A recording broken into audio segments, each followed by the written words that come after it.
Olá, tudo bem? Bem-vindo ao Filhos em Foco. Chegamos no 4º episódio da 3ª temporada.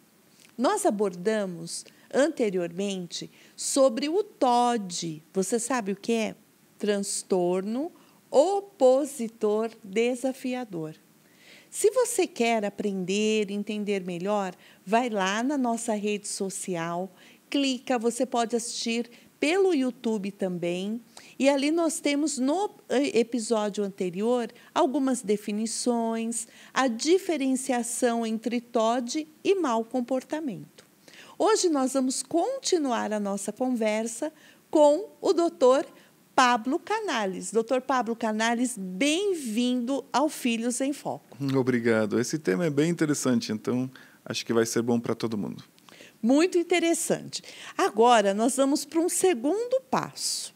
Nós vamos falar um pouquinho sobre estratégias. Ok. Talvez quem nos assiste esteja angustiado, pensando, olha, eu acho que meu filho tem TOD.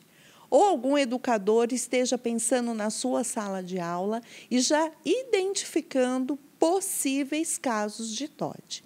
A pergunta é: como podemos, como educadores, pais, responsáveis, ajudar as crianças com TOD a desenvolver melhor as suas habilidades sociais e emocionais? Lógico que após um diagnóstico, porque até então nós também conversamos no episódio anterior que exige um certo tempo para esse diagnóstico. Não podemos simplesmente colocar um rótulo na criança. Mas uma vez tendo esse diagnóstico em mãos, o que podemos fazer para ajudar? Ok, o trabalho multidisciplinar é uma coisa que se repete muito na saúde mental. Querer fazer tudo é o médico, querer que o professor faça tudo, querer que o psicólogo faça tudo, é sobrecarregar sem um efeito correto no que a gente pretende. O trabalho tem que ser multidisciplinar. E isso significa que tem que ter uma boa comunicação entre todas as disciplinas. Mas tem alguns conceitos básicos que precisam ser realizados. O transtorno opositor desafiador é um transtorno que muitas vezes precisa de medicação. E ter uma medicação que ajude a diminuir a irritabilidade, a agressividade, que ajude a criança a estar mais disposta a ouvir, ao invés de somente se opor, ajuda muito. E muitas vezes é na base do medicamento que a gente consegue conquistar as outras questões. Não é o remédio que vai mudar a vida dessa criança, mas é o remédio que vai possibilitar que essa criança consiga conquistar outras coisas. Aí entra a questão dos professores e também dos pais. O ambiente é engraçado, né? Porque o ser humano sempre bate na mesma tecla. Tem amor, não tem amor. Tem interesse, não tem interesse. Tem cuidado, é descuidado. Uma criança que está enfrentando uma questão de oposição, quando ela recebe uma atitude opositora também, automaticamente está alimentando essa atitude. Então, um professor que vê que cada vez que fala A, essa criança faz Y, não adianta continuar falando A. Tem que mudar o jeito de fazer e falar aquilo que precisa, porque se a criança está vinculada de outro jeito, nunca vai aprender. Então, como criamos um vínculo? Significa que eu tenho que deixar de colocar limites? Não, os limites têm que ser muito claros, de fato, tá? Mas têm que ser colocados com atenção, com amor, com interesse. Uma criança que sente que o professor presta atenção nele, que dá esse carinho, que dá essa possibilidade de ele realmente querer crescer, é uma criança que responde muito melhor à atividade acadêmica. Uma criança que se sente amado, respeitado e não jogado fora, porque muitas vezes a escola não quer saber dessa criança opositora. Então, é o típico que logo de cara fica com esse estigma do problemático, da problemática, e então é expulso da escola.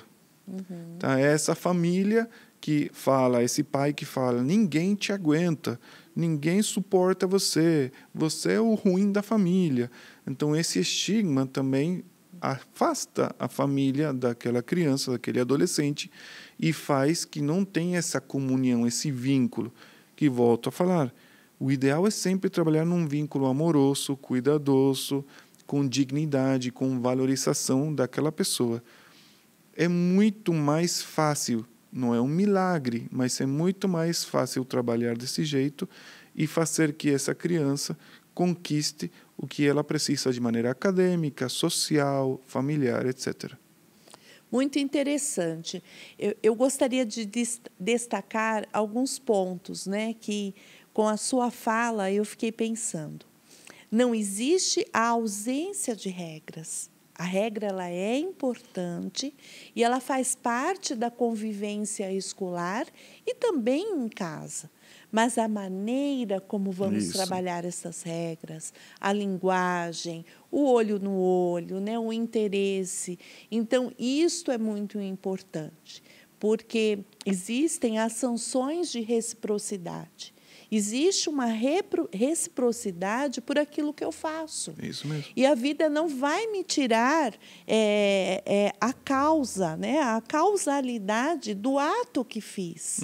Talvez um aluno que pratica uma incivilidade com o outro, ele não vai sair ileso, talvez, da sanção por ele ter praticado. Porque a escola trabalha com estas regras, mas a maneira que vamos trabalhar esta linguagem, ele vai progredindo, ele vai melhorando, vai entendendo que existe um interesse mútuo, né, para que ele progrida e se sinta realmente amado. De fato, tem alguns educadores já de experiência que falam de colocar essa criança mais perto do professor, não lá no fundo. Não é a turma do fundão, tá? Trazer ele mais para perto, fazer que ele colabore mais. Ok, limpa para mim a louça, vamos escrever de novo. Me ajuda com isso aqui. Trazer ele mais para colaborar, para fazer parte daquilo. Ajuda bastante no desenvolvimento social dessa criança, desse adolescente na escola.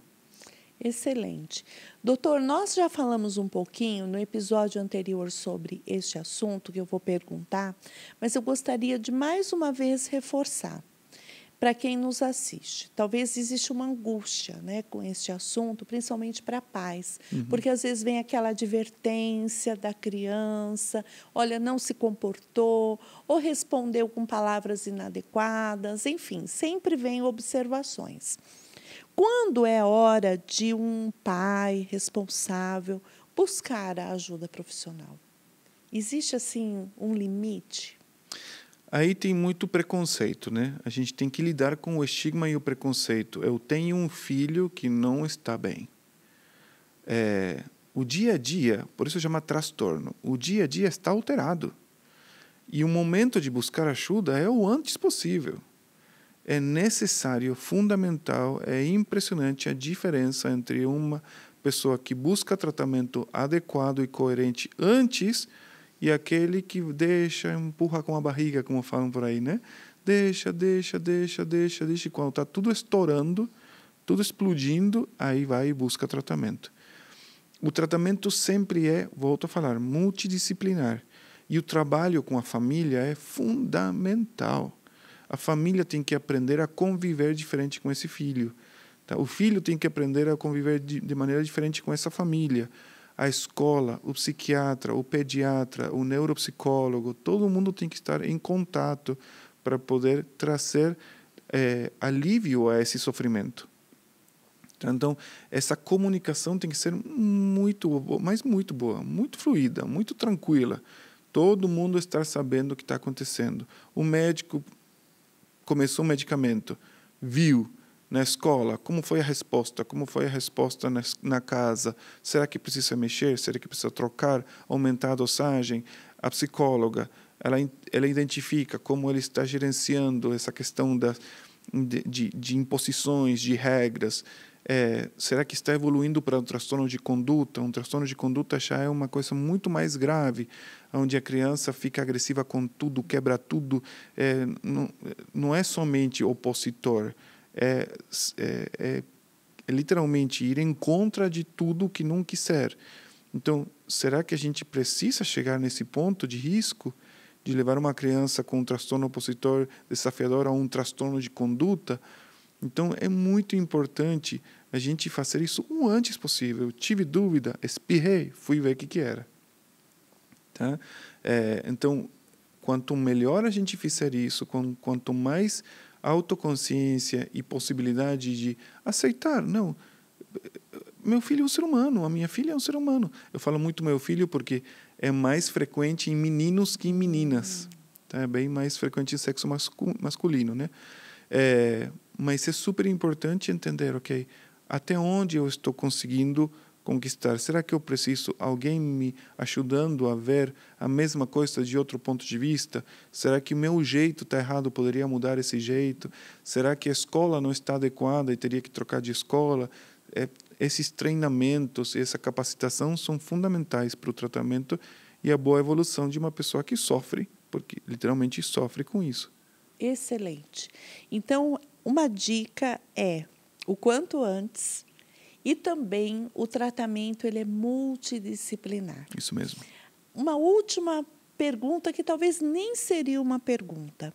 O doutor poderia dizer, em poucas palavras, algum caso exitoso de alguma criança ou adolescente que começou o tratamento e que hoje o doutor percebe que, assim, várias questões foram resolvidas, começou a melhorar. Existe uma esperança? Tem muitas vezes que a gente tenta tratar um monstro e esquece dos outros monstros. E isso é muito importante na avaliação. Por quê? Porque o transtorno opositor desafiador, ele muitas vezes vem com comorbidades, outras doenças juntas. Tá? E se eu trato um monstro e não trato os outros, eu não vou ter um sucesso esperado. Então, muitas vezes, o tratamento, por exemplo, a associação com déficit de atenção, com TDAH, é enorme. Então, você tem uma criança com um déficit de atenção e com um transtorno opositor que o professor pede para seguir regras. Então, se distrai com as regras, não quer e fica tudo pior. Muitas vezes, fazer um tratamento adequado de todas as comorbidades ajuda muito mais ao progresso. Tá? Então, cuidar do déficit de atenção dessa criança, cuidar do transtorno de personalidade, cuidar da impulsividade, cuidar se tem algum outro tipo de dependência química, ou cuidar do vínculo social, levar ele a vínculos mais sadios, como, por exemplo, lugares que deveriam ser bons e saudáveis, como a igreja, a cuidar da família, fazer um coach familiar, ajuda muito a ter uma evolução favorável desses quadros. Excelente. Hoje nós abrimos várias possibilidades sobre como trabalhar com um transtorno opositor desafiador e também como entender melhor. Se você está aí angustiado, não fique, procure ajuda. E nós da Rede Adventista estamos muito, muito felizes porque temos a sua companhia aqui. Nos próximos episódios, iremos trabalhar sobre déficit de atenção e também hiperatividade. Conhece alguém que tem aí alguma dificuldade com isso? Vai lá, nos siga e também compartilhe. Se você foi abençoado com esse conteúdo, eu tenho certeza que muitas famílias poderão ser também. Compartilhe esse conteúdo. Agradecemos a sua companhia e te vemos no próximo episódio. Filhos em Foco.